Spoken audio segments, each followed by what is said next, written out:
Saya mau tanyakan mengenai sholat Jumat.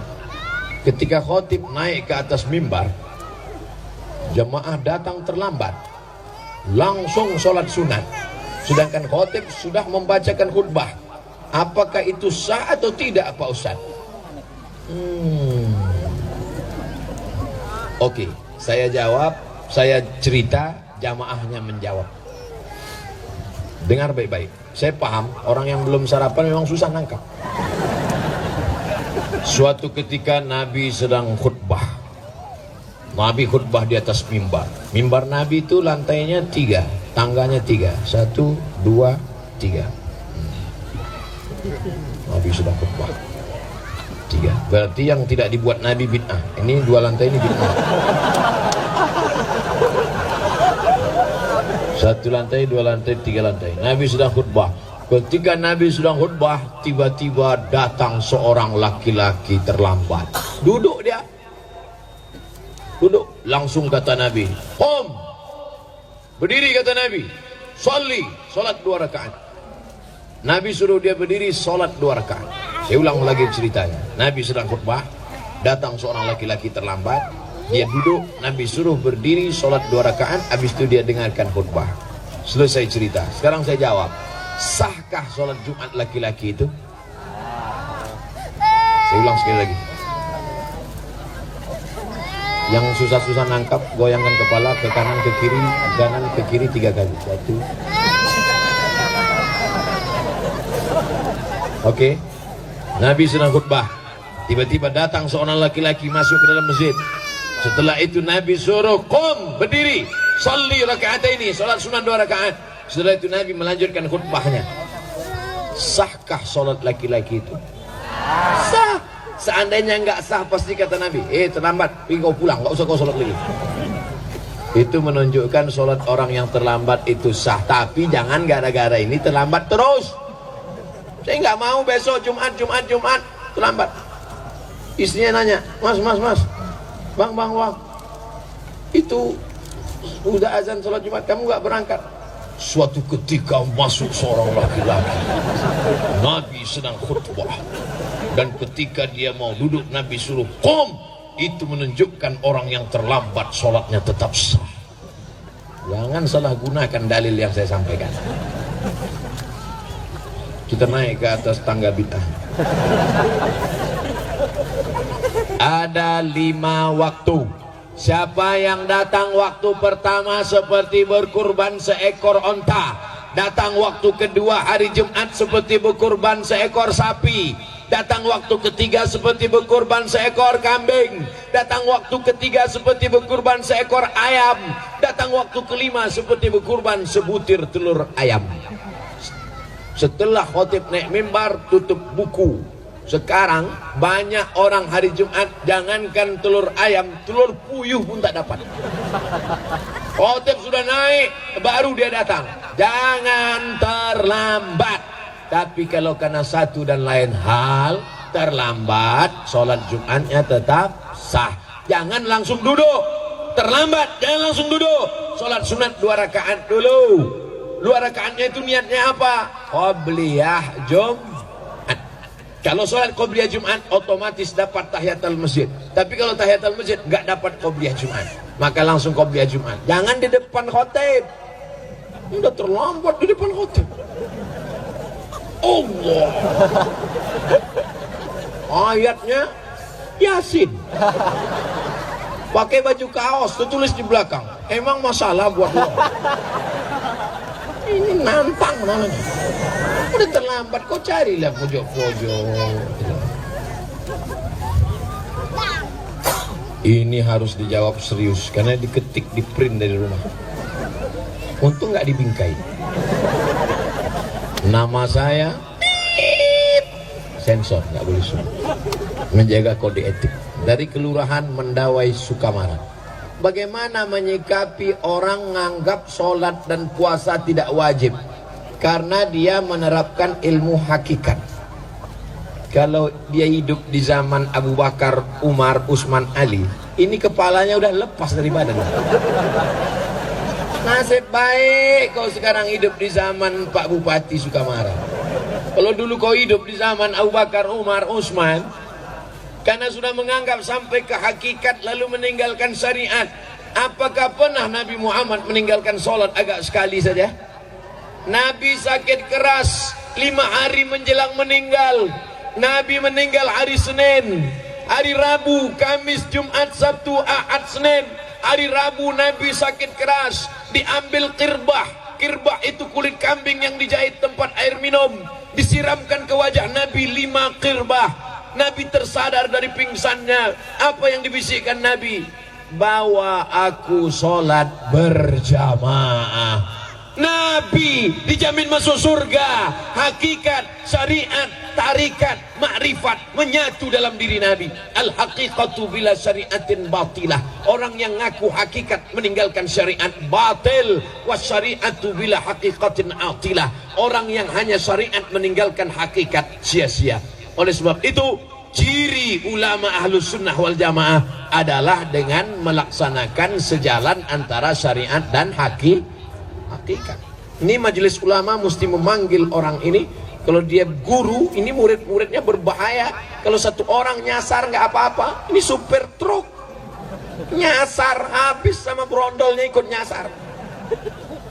Kalau ada yang mengajarkan begini, mesti dipanggil.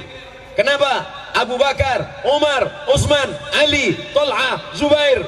Makanya kita Ahlus Sunnah wal Jamaah berpegang pada 3: akidah Asy'ari, fikih Syafi'i, tasawufnya Sunni, bukan tasawuf falsafi. Tasawuf siapa? Tasawuf Abu Hamid Al-Ghazali dan Junaid Al-Baghdadi. Tarekatnya Naqsyabandi, Abul Hasan Syazili, Rifai, Abah Guru kumpul tarekatnya Samaniyah. Mereka tetap melaksanakan syariat tanpa meninggalkan syariat. Maka kalau ada orang mengaku-ngaku hakikat meninggalkan syariat, kamu kenapa nggak sholat? Sholat itu hanya syariat saja, saya cukup sholat batin saja. Kamu nggak puasa?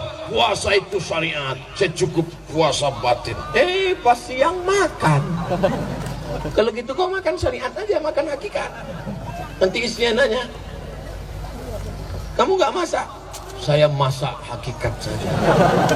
Mau makanlah kuali hakikat. Paham?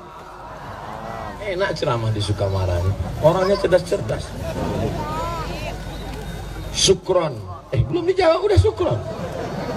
Syukron Ustaz Somad sudah berkenan datang di tanah Sukamara. Saya Ibu dari Mendawai. Bagaimana hukum perempuan yang sudah pakai kerudung tapi pakaiannya masih celana panjang, rok potongan, kerudung masih terlihat dadanya, sudah termasuk syariatnya apa belum? Belum. Kerudung perempuan itu menutup dari kepala sampai ke ujung kaki. Kalau nggak bisa sampai ke ujung kaki, sampai ke pinggang. Nanti di bawah sambung lagi pakai kain panjang. Syaratnya mesti longgar, jangan sempit sampai menjerit paha minta tolong. Tolong, tolong. Dia yang berjalan, kita yang takut. Takut pecah. Gimana nggak pecah? Celana untuk umur anak 8 tahun dipakai emaknya 58 tahun. Sampai sebesar batang kelapa. Itulah disampulkan. Dokter sudah melarang jangan pakai celana sempit, celana legging karena darah tidak mengalir. Tapi prinsip orang kita biar sakit asal gaya. Nah, akhirnya mati gaya. Oleh sebab itu jangan lagi pakai celana-celana sempit, jilbab panjang. Ini ada jilbab namanya jilbab sakratul maut. Dililitkan ke leher. Sampai melihat ke bawah pun nggak bisa. Nah lagi, jilbab itu harus menutup dada, ketutup dada, sampai ke bawah. Yang kira-kira kalau diturunkan tangannya tenggelam ke dalam. Tangannya boleh kelihatan, nggak apa-apa. Yang udah pakai cadar, bagus. Jangan ejek orang pakai cadar. Istri Nabi pakai cadar, sahabat Nabi pakai cadar. Yang pakai jilbab, bagus. Yang pakai cadar, bagus. Jangan kelahi. Kalau yang pakai jilbab sama cadar kelahi nanti ketawa yang nggak pakai kain. Mudah-mudahan ibu-ibu yang selama ini pakai celana sempit berubah pakai rok panjang. Kecuali polwan. Polwan nggak apa-apa pakai celana. Gimana dia mau ngejar maling pakai rok? Itu kan karena tugas. Harus logik juga. Satpol PP perempuan razia kaki lima, pedagang-pedagang lari satu orang, dia pakai rok sebentar ya. Jangan dibayangkan, nanti ketawa sendiri. Pertanyaan, nama saya Jalan Pangeran Sukamara, Sukarma. Oh, ada lagi Sukarma, bukan salah ketik. Kelurahan Padang, Kecamatan Sukamara, Kabupaten Sukamara. Assalamualaikum warahmatullahi wabarakatuh. Ustadz Haji Abdul Somad LCMA. Lengkap sekali. Apakah ASN? Wah, nyinggung saya nih, ASN. Apakah ASN yang menggadaikan SK di bank termasuk riba? Riba. Ibu, bapak yang menggadaikan SK ASN, yang menggadaikan surat tanah, yang menggadaikan BPKB, yang lebih parah lagi menggadaikan surat nikah. Kalau ada yang bisa dijual untuk membom itu, jual ini, ambil duitnya, dibom ke bank supaya lunas. Bom, bagus. Mohon maaf Pak Ustadz, kalau saya jual ini, saya bom ini, meledak semuanya. Oke, kalau gitu kau lunasi aja sampai lunas. Ya Allah, tolong saudara kami supaya hutangnya lunas. Jangan terjebak riba. Adapun yang punya niat mau ngutang-ngutang, jangan lagi ngutang. Ustadz Somad ini sombong sekali. Memangnya Ustadz nggak pernah menggadaikan SK Pak Ustadz? Nggak pernah. BPKB Pak Ustadz? Nggak pernah. Jadi Ustadz minjam uang kemana? Dulu saya minjam, ada pinjaman lunak tanpa bunga. Namanya Emak Bank. Emak saya. Mak, aku mau beli mobil, pinjaman lunak tanpa bunga. Dibukanya lah gelangnya, gelang sama cincin. Kau dari kecil menyusahkan sampai tua. Memang mak saya itu luar biasa. Saya mau ke Mesir, dijualnya gelang. Saya mau ke Maroko, dijualnya gelang. Saya mau beli mobil, dijualnya gelang. Sampai akhirnya mati dia, meninggal mak saya. Sebelum dia meninggal, kata dia, tolong belikan aku tanah di bagian kakekmu semeter, karena dia mau dikebumikan situ. Sekarang saya pergi, saya beli tanah itu 22 meter, habis itu ke belakang 60 meter, saya wakafkan semuanya untuk kuburan umat Islam. Mudah-mudahan dilapangkan Allah kubur mak saya. Tak pernah ada rasa puas kepada orang tua. Maka pesan saya, yang masih hidup emaknya, masih hidup ayahnya, pulang dari sini kau belikan lontong sayur suapin. Yang masih hidup emaknya, pulang dari sini suapkan makanannya, buatkan teh manis, hidupkan dia, peluk dia, cium tangannya. Karena nanti kalau dia sudah meninggal dunia, barulah kau terasa bekas tempat duduknya pun, kalau kau duduk di situ hilang rindu. Bekas tempat sholat sajadahnya pun, kalau kau bentang di tengah malam sholat, kau di situ hilang rindu. Bekas tempat dia berjalan dulu, tetangga sahabat kau jumpai orang itu, puas rindu. Tapi tak ada gunanya. Mumpung dia masih ada sekarang, kasih dia makanan paling dia suka, kasih dia duit. Jangan sampai dia datang ke rumahmu minjam duit 50.000. Nah, minjam duit 50.000, nah, apa kau katakan? Sebentar ya mak, kutanya biniku dulu. Oh, kau betul-betul persatuan anggota suami takut bini. Ibu pandai berkata, katakan ibu kepada suami-suami ibu, aku milik suamiku, suamiku milik ibunya. Katakan, ibu yang rela menghilangkan kasih sayangnya 50% untuk membiarkan ibu suamimu, maka ibu pun nanti akan dimuliakan oleh anak-anak ibu, insyaallah. Amin. Janganlah nangis. Kalau saya nangis, ibu nangis juga, nanti kita dikira orang nonton film India. Assalamualaikum warahmatullahi wabarakatuh. Ustaz Abdul Somad, semoga Allah melimpahkan rahmatnya kepadamu Pak Ustaz. Lebih utama mana antara bayar pajak atau zakat mal? Bayar dua-duanya. Orang bijak taat pajak, yang nggak mau bayar pajak dipijak-pijak. Saya bayar pajak. Dan alhamdulillah syukurnya di negara kesatuan Republik Indonesia, siapa yang bayar zakat maka pajaknya dikurangi, dengan syarat bayar zakatnya di Badan Amil Zakat Nasional. Ada surat keterangan stempelnya, nanti ditunjukkan di kantor pajak, maka pajaknya berkurang. Ustaz tahu dari mana? Jamaah. Assalamualaikum Ustaz Somad. Waalaikumsalam. Saya sedang berada di kantor pajak. Ini orang pajak mengembalikan pajak saya 2 juta. Kenapa? Karena saya dianggap sudah bayar zakat, maka pajak berkurang. Halalkah bagi saya? Halal.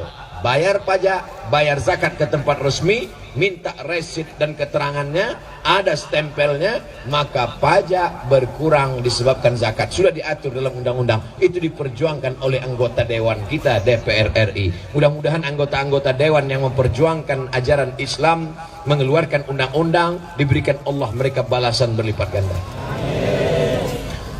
Apakah zaman Nabi sudah ada pajak? Zaman Nabi tak ada pajak. STNK, SIM pun tak ada. Tapi jangan ini jadi dalil. Jangan ini dijadikan dalil. Nanti razia. Mana STNK BPKB? Mana bukti bayar pajak? Mana SIM? Mohon maaf Pak Polisi, Nabi nggak punya SIM. SIM ini bid'ah. Wa kullu bid'atin dhalalah. Wa kullu dhalalatin finnar. Kita kan tinggal di negara.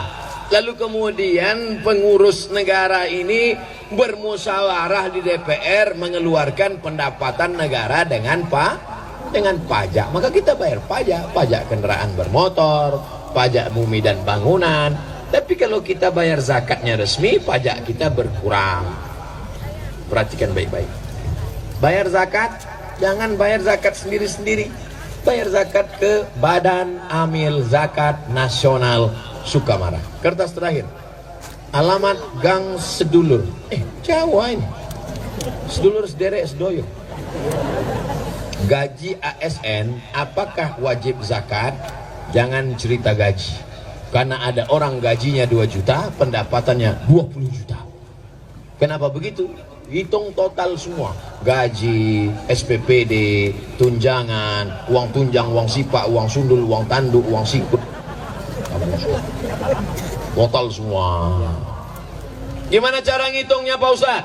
85 gram emas wajib mengeluarkan 2,5%. Ingat, 85, 85, 85, 85, 85, 85. Jangan pulang dari sini jadi 58. Berapa?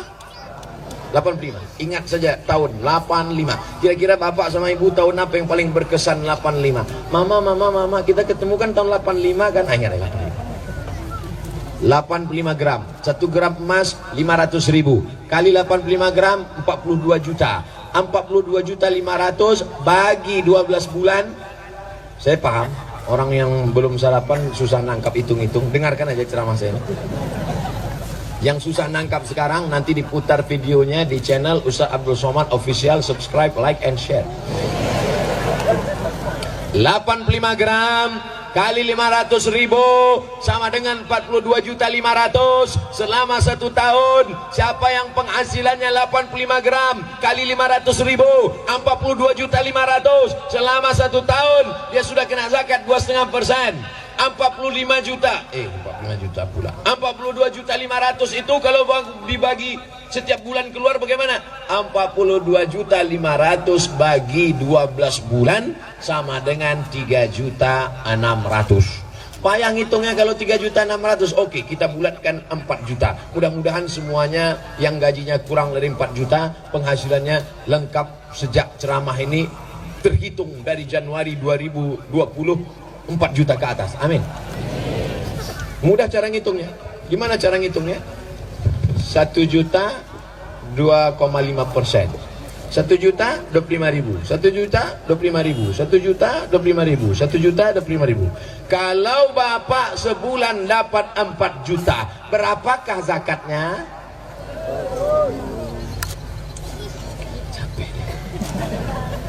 Kalau ibu dapat 1 bulan 10 juta, berapakah zakatnya? 250.000. Udah cara ngitung. Mudah-mudahan bulan depan dapat 10 juta. Amin. Keluarkan 250.000 langsung ke Badan Amil Zakat Nasional Kabupaten Sukamara. Pak Ustadz, saya keluarkan tiap bulan 100.000 atau setahun sekali tiap bulan? Kan sama aja, 1 bulan 100.000, 1 tahun 1.200.000. Kalau 100.000 setannya nggak nggoda.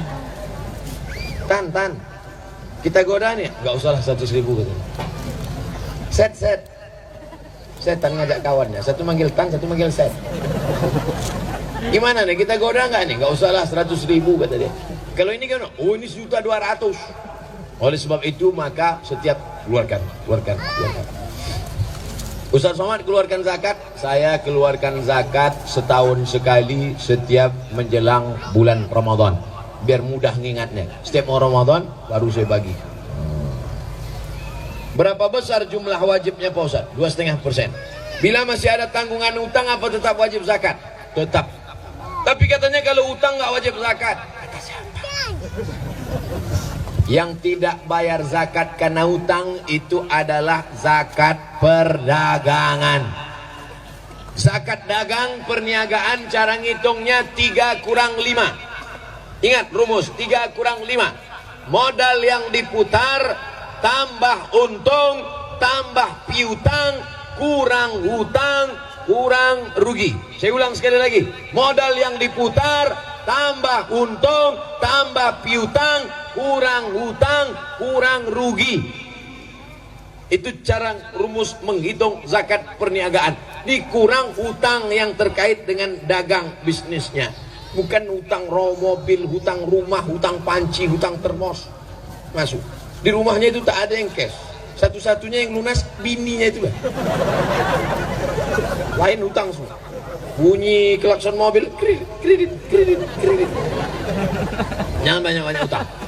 Hidup ini kalau diperturutkan terus mau. Jangan banyak-banyak hutang. Orang kalau banyak hutang itu detak jantungnya tak normal. Coba pegang jantung sebelah kiri. Nah, kalau yang nggak banyak hutang normal dia. Tapi kalau banyak hutang, mudah-mudahan kita dilepaskan dari hutang. Keluarkan zakat, pendapatan, PNS, Pemda, BUMN, pegawai, guru, keluarkan setiap bulan 2,5%. Salurkan langsung ke Badan Amil Zakat Nasional Kabupaten Sukamara. Hubungi nomor berikut ini. Potong, masukkan Instagram, like and share. Terima kasih segala perhatian. Mohon maaf segala kesilapan. 7.30 kita berdoa di akhir majlis. Ala hazihin niyah al-Fatihah. A'udzu billahi minasyaitonir rajim. Bismillahirrahmanirrahim. Alhamdulillahi rabbil alamin. Arrahmanir rahim. Maliki yaumiddin. Iyyaka na'budu wa iyyaka nasta'in. Ihdinas siratal mustaqim. Siratal ladzina an'amta 'alaihim ghairil maghdubi 'alaihim waladdallin. Amin. La tada' lana dzamban illa ghafartah. Bubar kami dari majlis taklim ini, bersih dari dosa-dosa ya Allah. Wala dainan illa qadaitah. Tolong kami lepas dari hutang piutang riba ya Allah. Wala maridan illa syafaitah. Sehatkan saudara kami, kawan kami, orang tua kami yang sedang kau uji dengan penyakit ya Allah. Wala aziban illa zawwajtah. Yang lajang yang gadis temukan dengan jodoh yang soleh dan solihah. Wala raghiban illa anjabatah. Jadikan anak-anak kami anak-anak penghafal Al-Quran. Allah mawaffiq ulata umurina. Bapak Bupati, Wakil Bupati, DPD, RI, DPR, jadikan mereka orang-orang yang istiqomah menolong agamamu dengan jabatan yang ada di pundak mereka ya Allah. Allah maj'alhum umana'uka. Jadikan mereka orang-orang yang amanah ya Allah. Allah wawafiqna lima tuhibbuhu wa tardah. Tanamkan taufikmu dalam hati kami agar kami dapat beramal dengan amal yang kau cintai dan kau ridai. Allah maj'alna min mu'ammiri masajidik. Jadikan kami orang yang mampu membangun masjid dan memakmurkan masjid dengan salat berjamaah. Allah maghnina bihalalika an haramik. Jadikan kami kaya dan mampu dengan yang halal sehingga kami tak lagi mencari-cari yang haram. Allah maj'al hadzal balada baladan aminan mutmainnah. Jadikan Kabupaten Sukamara negeri yang aman, damai, baldatun thayyibatun wa rabbun ghafur. Allah madafa'an al-ghala wal waba wal fahsya wal riba wal zina. Selamatkan negeri ini dari malapetaka, bencana, riba, zina, narkoba, perbuatan keji dan mungkar.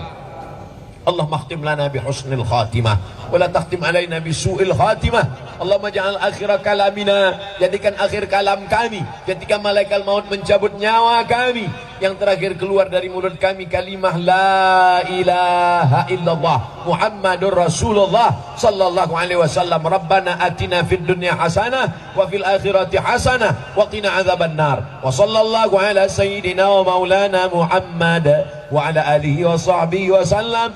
Walhamdulillahi rabbil alamin. Taqabbalallahu minkum minna wa minkum taqabbal ya karim. Pulang dengan tenang, jaga kebersihan masjid kita yang sudah cantik dan indah. Ambil sampah-sampah, botol-botol, kresek-kresek, plastik-plastik, buang pada tempatnya. Terima kasih segala perhatian, mohon maaf segala kesilapan dan kekhilafan.